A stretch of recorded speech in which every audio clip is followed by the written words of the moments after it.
Corregí a la hija del director frente a toda la clase y mi vida se convirtió en un infierno. Siempre supe que mi lugar en el prestigioso Instituto Oakwood pendía de un hilo extremadamente fino y frágil. Yo era la chica de la beca, la intrusa en un mar de apellidos ilustres, herencias millonarias y futuros comprados desde la cuna. Mi madre, una mujer de manos ásperas y espalda cansada, limpiaba esos mismos pasillos de mármol cada noche, puliendo los trofeos de estudiantes que ni siquiera sabían su nombre, todo para asegurar que yo pudiera tener una educación de élite. Mi regla de oro para sobrevivir en ese ecosistema de depredadores vestidos con uniformes de diseñador era simple: mantenerme completamente invisible. No hablar a menos que me lo pidieran, no destacar más allá de mis calificaciones perfectas y, sobre todo, no cruzarme en el camino de la realeza escolar. Pero toda esa estrategia de supervivencia se fue directamente al diablo un martes por la mañana en la clase de literatura avanzada, cuando decidí abrir la boca para corregir a Mónica, la intocable hija del director del instituto. Estábamos debatiendo Crimen y Castigo, y Mónica, con su habitual tono de superioridad, comenzó a dar un análisis tan superficial y plagado de errores que era evidente que solo había leído un resumen barato en internet 15 minutos antes de que sonara la campana. Mónica estaba acostumbrada a que el mundo entero aplaudiera cada una de sus intervenciones, sin importar lo mediocres o equivocadas que fueran. Los profesores, aterrados por el inmenso poder y la influencia que su padre ejercía sobre sus carreras y salarios, solían asentir dócilmente ante cualquier tontería que ella dijera. Pero ese día, cuando levanté la mano y señalé amablemente pero con firmeza que la motivación de Raskolnikov no era un simple berrinche económico sino un complejo de superioridad moral que lo empujaba a creerse por encima de la ley humana, el silencio que cayó sobre el aula fue absoluto, casi sepulcral. El viejo profesor de literatura, quizás en un lapso de valentía momentánea o simple sorpresa, me dio la razón públicamente y elogió mi análisis frente a todos. Pude ver cómo la mandíbula de Mónica se tensaba, sus ojos, normalmente llenos de una arrogancia aburrida, se clavaron en mí con una frialdad y un odio que me helaron la sangre al instante. Al sonar la campana, recogí mis libros a toda prisa, sintiendo el peso de las miradas de mis compañeros. Cuando salí al pasillo, Mónica pasó deliberadamente por mi lado, golpeando mi hombro con el suyo, y me susurró al oído con una voz cargada de veneno: acabas de cavar tu propia tumba, muerta de hambre. Vas a desear no haber nacido. No era una rabieta de niña rica, era una sentencia de muerte. Al día siguiente, a primera hora de la mañana, fui sacada de mi clase de química por el prefecto de disciplina y escoltada directamente a la imponente oficina del director. El ambiente allí dentro era pesado, asfixiante. Sobre el enorme escritorio de caoba descansaba mi examen final de matemáticas, el cual sabía que había aprobado con una puntuación perfecta. Pero junto a él había una copia arrugada de las respuestas privadas del profesor, la clave de calificación que solo los docentes debían poseer. Mónica estaba sentada en uno de los sillones de cuero, llorando con unas lágrimas de cocodrilo tan convincentes que merecían un premio de la academia, aferrándose a un pañuelo de seda y afirmando entre sollozos fingidos que me había visto hurgando en el maletín del maestro de matemáticas el día anterior, sin permitirme articular una sola palabra en mi defensa. Sin revisar las cámaras de seguridad que casualmente estaban en mantenimiento. Su padre me miró con un profundo desprecio y me informó con voz gélida que mi beca de excelencia quedaba suspendida temporalmente por faltas graves a la ética académica y robo de material confidencial. Intenté explicar que era una trampa evidente, que mis calificaciones siempre habían sido impecables sin necesidad de hacer trampa, pero él me silenció con un golpe en la mesa. El primer dominó de la inmensa reacción en cadena había caído, y apenas estaba comenzando. La pesadilla no se detuvo en las puertas de la oficina del director. Mónica se había propuesto destruir toda mi red de seguridad, y eso incluía a mi familia. Esa misma tarde, mientras yo estaba en mi habitación llorando de impotencia y pensando en cómo diablos iba a pagar la matrícula del siguiente semestre, mi madre llegó a casa 3 horas antes de lo previsto, pálida como un fantasma y temblando de pies a cabeza. Alguien del personal administrativo había reportado de forma completamente anónima que ella había estado robando material costoso de la oficina de ciencias y, peor aún, sustrayendo dinero en efectivo de las mochilas de los alumnos de primer año durante su turno nocturno de limpieza. Fue suspendida inmediatamente, sin goce de sueldo y bajo amenaza de enfrentar cargos criminales, mientras el colegio realizaba una investigación exhaustiva. Nos quedamos abrazadas en la cocina, rodeadas de facturas sin pagar, sintiendo como el suelo desaparecía bajo nuestros pies. En menos de 24 horas, La arrogancia herida de Mónica había puesto en jaque no solo mi futuro universitario, sino la supervivencia económica de mi familia entera. Sabía que presentar una queja formal o rogar por clemencia al director era inútil. Él era el escudo protector de su hija y estaba dispuesto a arruinar a una empleada leal de 10 años con tal de complacer el capricho vengativo de Mónica. Mónica no tardó en capitalizar su rápida victoria inicial, extendiendo su dominio de terror al plano digital y social. A la mañana siguiente, todo el colegio hablaba de un nuevo perfil en redes sociales llamado Awkward Transparent, creado supuestamente por un colectivo de estudiantes preocupados para denunciar injusticias y mantener la integridad del instituto. En la práctica, era un escuadrón de acoso milimétricamente dirigido hacia mí. Publicaron mi foto de anuario con la palabra ladrona estampada en rojo, seguida de rumores inventados sobre cómo mi familia pertenecía a una red de estafadores. El acoso traspasó la pantalla rápidamente. Al caminar por los pasillos, me empujaban brutalmente por accidente, llenaban mi casillero de basura putrefacta y recortes de periódicos sobre gente en prisión, y susurraban insultos degradantes cada vez que pasaba cerca de la cafetería. Mis pocos amigos, aquellos con los que solía estudiar y compartir el almuerzo, me dieron la espalda de inmediato, aterrorizados de convertirse en daño colateral y ser el próximo objetivo del ejército de Mónica. Me había convertido en un fantasma repudiado en mi propia escuela, una paria social aislada en medio de 1000 estudiantes. Mónica me observaba desde lejos, rodeada de su séquito, sonriendo con la satisfacción de quien sabe que controla absolutamente todo el tablero de juego. Desesperada por frenar la hemorragia de mi reputación, cometí el error de intentar confrontar a Mónica directamente, esperando que su arrogancia la hiciera confesar. La encontré en el baño de chicas, sola frente al espejo retocándose el labial. Llevaba la grabadora de mi teléfono encendida en el bolsillo del uniforme, rogando internamente por un solo segundo de honestidad brutal de su parte. Sé que plantaste esas respuestas en mi examen y sé que inventaste lo de mi madre, le dije, tratando de mantener la voz firme. Mónica se dio la vuelta despacio, soltó una carcajada gélida y, antes de que pudiera reaccionar, me arrebató el teléfono de un manotazo profesional.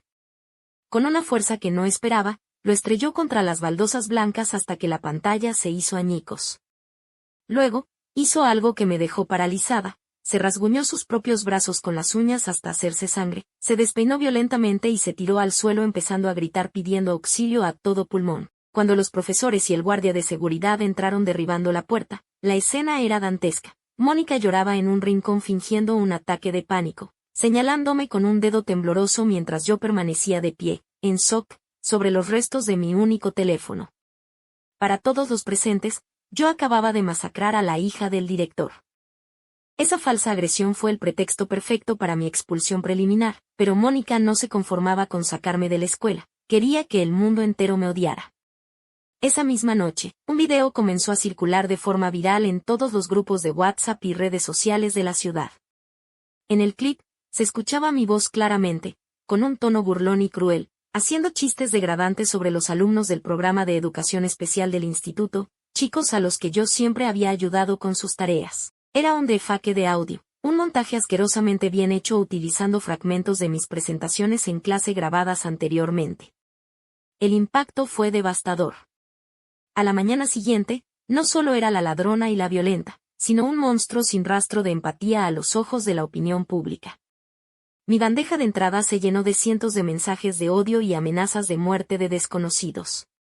Mónica había logrado lo que parecía imposible, convertir mi mayor virtud, mi integridad, en mi mayor debilidad. Ya no podía caminar por la calle sin que la gente me mirara con asco. Ella estaba jugando con mi vida como si fuera un videojuego, y yo estaba a punto de perder todas mis vidas. La maldad de Mónica pronto cruzó la frontera de mi vida escolar para atacar lo más sagrado que tenía, mi hermano menor, Leo. Leo es un niño sensible que siempre me ha visto como su heroína, pero Mónica se encargó de destruir esa imagen. Utilizó su influencia para manipular a un grupo de chicos de último año, los matones del equipo de fútbol, para que fueran a buscarlo a la salida de su escuela primaria. No lo golpearon físicamente, pero hicieron algo peor, lo rodearon sistemáticamente durante días, tirando su mochila al lodo, rompiendo sus dibujos y gritándole que su hermana era una criminal y que su madre era una ladrona que pronto iría a la cárcel. Ver a Leo llegar a casa cada tarde con los ojos rojos de tanto llorar, con la mirada rota y preguntándome si era verdad que éramos gente mala, Me destrozó el alma de una forma que ningún insulto de Mónica podría haber hecho. Ella sabía que mi punto de quiebre no era mi propia seguridad, sino la de mi hermano. Estaba desarmando mi hogar pieza por pieza, con una sonrisa de satisfacción que solo mostraba cuando las cámaras no la enfocaban. El dolor de Leo se convirtió en el combustible de mi desesperación, pero también en la chispa de una rabia fría que empezó a sustituir a mi miedo. Como si no fuera suficiente con destruirnos socialmente, el siguiente golpe fue directo a la estabilidad económica de mi padre. Él trabajaba como capataz en una importante constructora y estaba a pocos días de recibir un ascenso que nos habría permitido pagar las deudas acumuladas por la suspensión de mi madre. De la nada, la Oficina de Recursos Humanos de su empresa recibió una denuncia anónima detallada que afirmaba que mi padre estaba utilizando documentos de identidad falsos y que era un inmigrante ilegal en el país. Aunque mi padre es ciudadano legal desde hace décadas, la gravedad de la acusación obligó a la empresa a frenar su ascenso y a abrir una investigación interna que congeló su salario adicional. El contacto de Mónica con el mundo legal a través de las influencias de su padre le permitió redactar una denuncia que parecía legítima, lo suficientemente técnica como para causar un caos administrativo.